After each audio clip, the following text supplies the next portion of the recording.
Ukraine will come in short order. It will come next, and you've heard me say that we want to pair border security with Ukraine because I think we could get bipartisan agreement on both of those matters. Look, the American people feel very strongly about this, and I do as well, and I can tell you House Republicans do.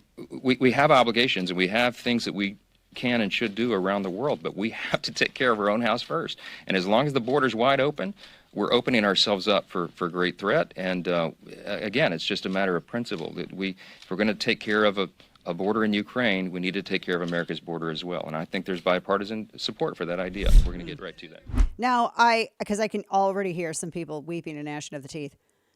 I get what Johnson's doing here, and that's Speaker Mike Johnson. Welcome back to the program. Dana Lash here with you. Bottom of the second hour. Listen coast to coast, across the country. Watch the simulcast 347 DirecTV. I get what he's doing here because he's playing chicken, and he's saying, look, if you're going to do this, if you're gonna push this towards Ukraine, okay, let's tie it to the border. Let's see how serious you are. Joining us on this now, our good friend, excellent representative from Texas, Congressman Chip Roy. Always good to see you, sir.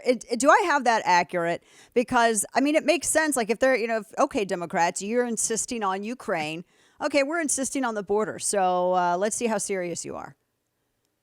Yeah, Dana, first of all, good to be on. And yeah, that's exactly what's happening. Let's take these in order for 1 second. The House of Representatives, led by Republicans, just passed a funding bill for Israel to support our allies in Israel, $14.5 billion.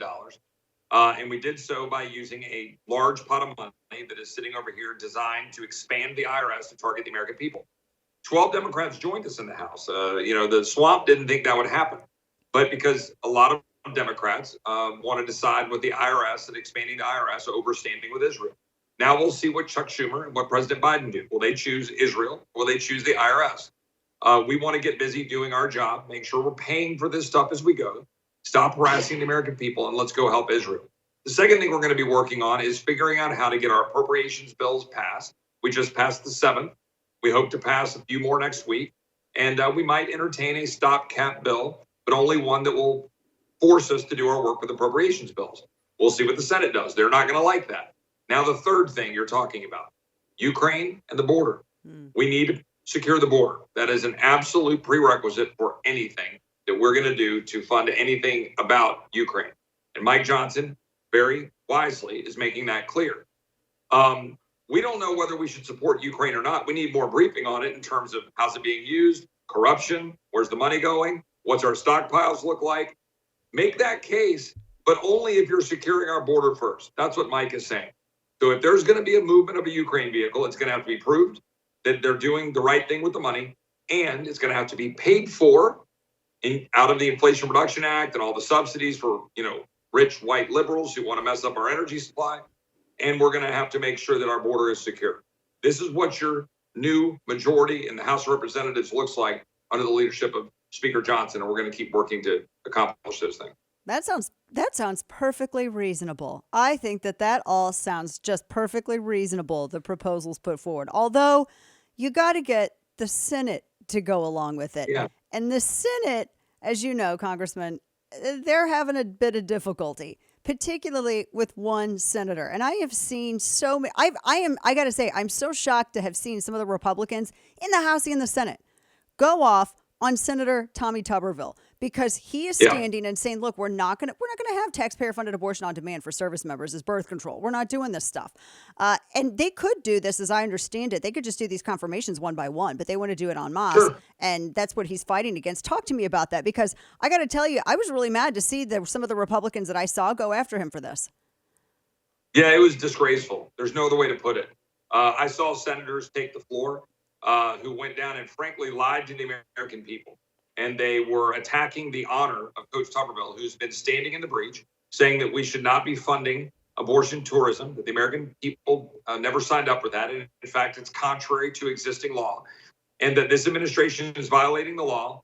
These members of the Senate as Republicans, almost all of whom have run as pro-life Republicans, are besmirching the reputation of Coach Tuberville for doing what the American people want us to do, which is stand up and defend the law and defend life.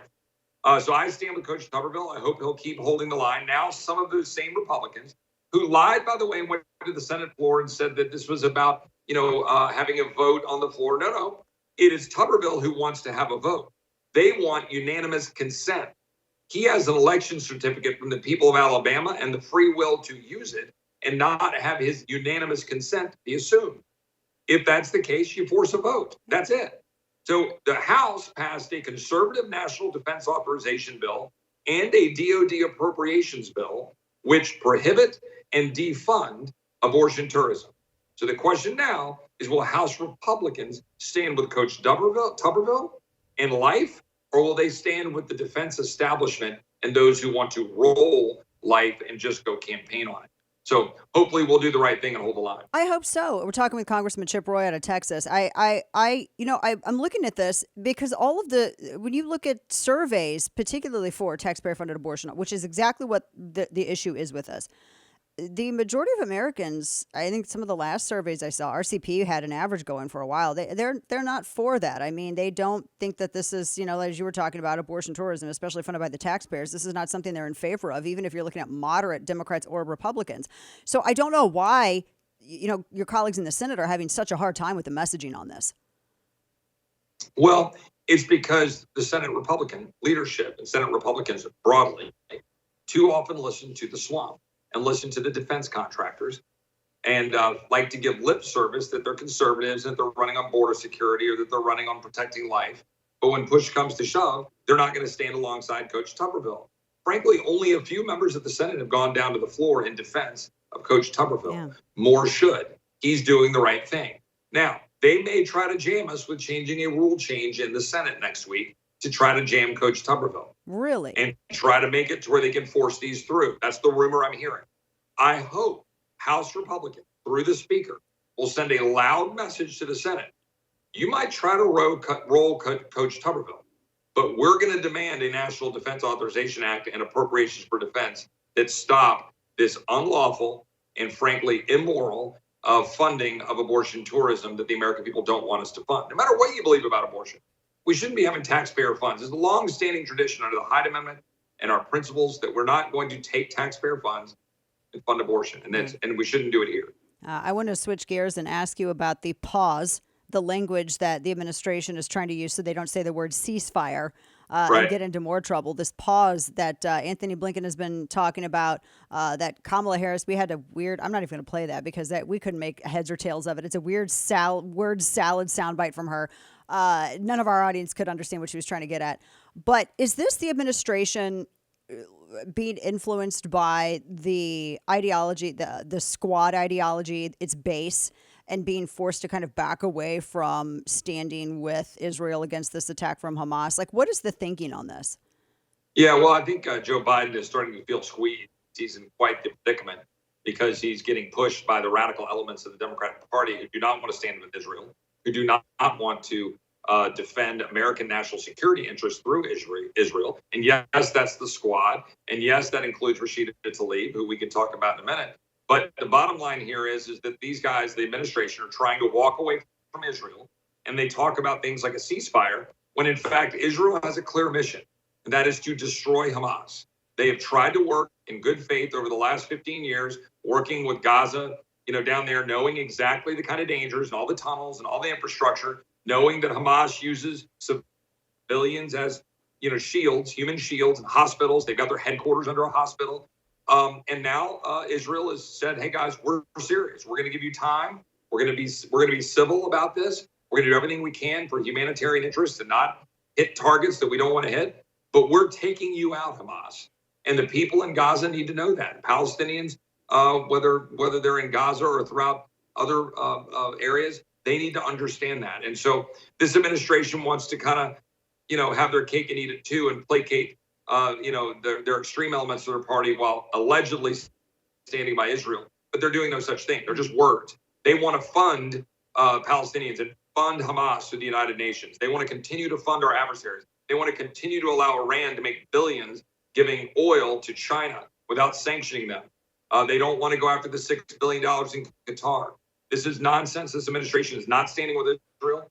And frankly, I think it's important that our bill that we sent to the Senate. They take it up and pass it. It's paid for and get it done. Yeah. And don't side with the IRS instead of Israel. Yeah, we're talking with Congressman Chip Roy. I'm only going to ask one thing about the Tlaib stuff because I want to go into the border situation, especially with this Jordanian national, and then we have the Iranian nationals that were discovered having crossed illegally.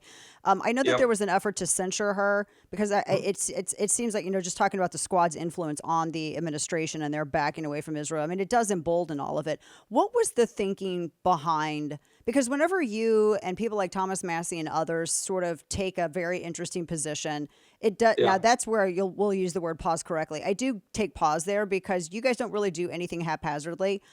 Talk a little bit about that, the Tlaib censure, just why it came to the way it did.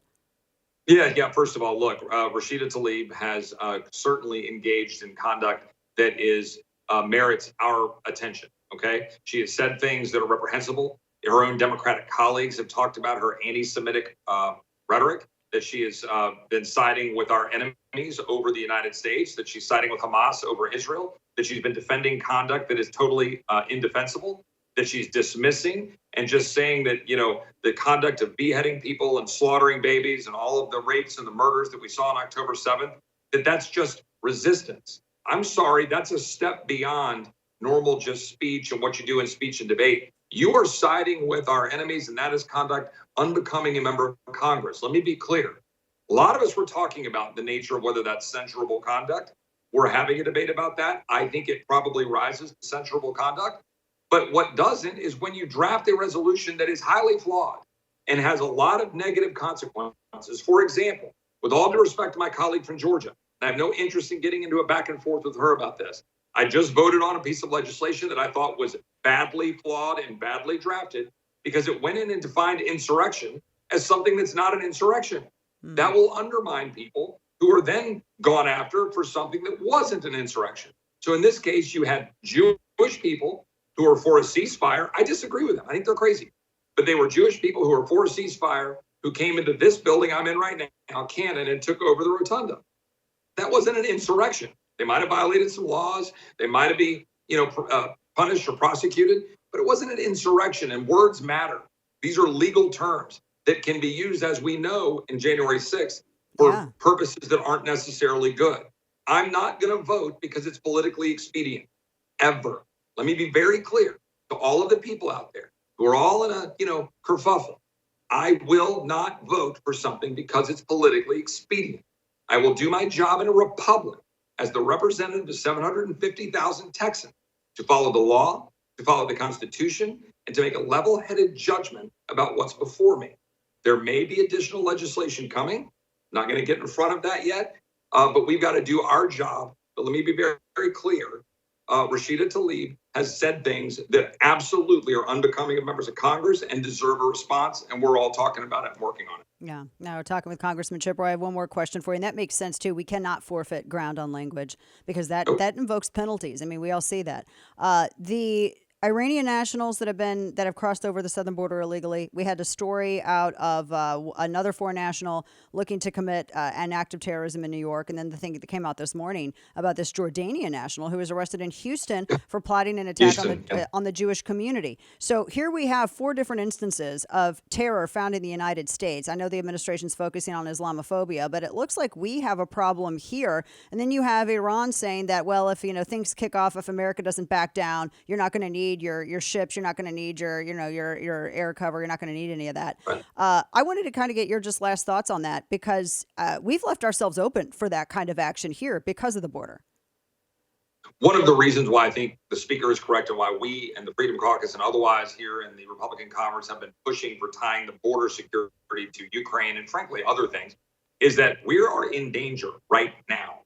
We had Mayorkas and the DHS finally acknowledge recently the 600,000 plus gotaways that they had not heretofore really been willing to acknowledge. And that is a number that is frankly way shy of the number we believe it actually is. And then well over 1 million, 1.5 million, maybe 2 million gotaways because you can't get an exact count. But the number of releases, the number of people getting paroled into the country without getting the thorough background checks you'd fully need, all in the false name of asylum and using parole and using all of these bastardized forms of our existing law, that is endangering us. There are numbers. I've seen stuff that I can't publicly comment because there's some classified information, but these are countries, right? The number of people coming from dangerous countries is going up, and we are seeing it in real time at the border. It is a problem. You just noted the Jordanian and Houston and others. There's been myriad examples. Chinese nationals. We've had a bunch of people we've caught that are on the record and publicly known to have come from FARC and Colombia, which are terrorist type, dangerous individuals there. But this is a real problem, and we saw what happened with Hamas and with Israel. That was a very low tech invasion. Okay, they came in on the gliders, right? And they came in and just started massacring people. It wasn't shooting missiles at people. They just came in and jumped in and started slaughtering people. We are endangering the American people by having open borders. And this is something that I've said is impeachable conduct by Mayorkas. I would argue at the extent to which it is now, that is going all the way to the White House in terms of impeachable conduct. They know what they're doing, and they're doing it intentionally. So we've got to keep exposing it, and we've got to fight it, and we should use the power of the purse the best we can to fight it. I appreciate you fighting that good fight, and I appreciate your candor on all these other issues as well. You're always straight, no chaser, very straightforward. Congressman Chip Roy, always good to talk with you. Have a great weekend. Thanks so much. Thanks, Dana. You too. Hi to Chris and everybody. Take care. Will do.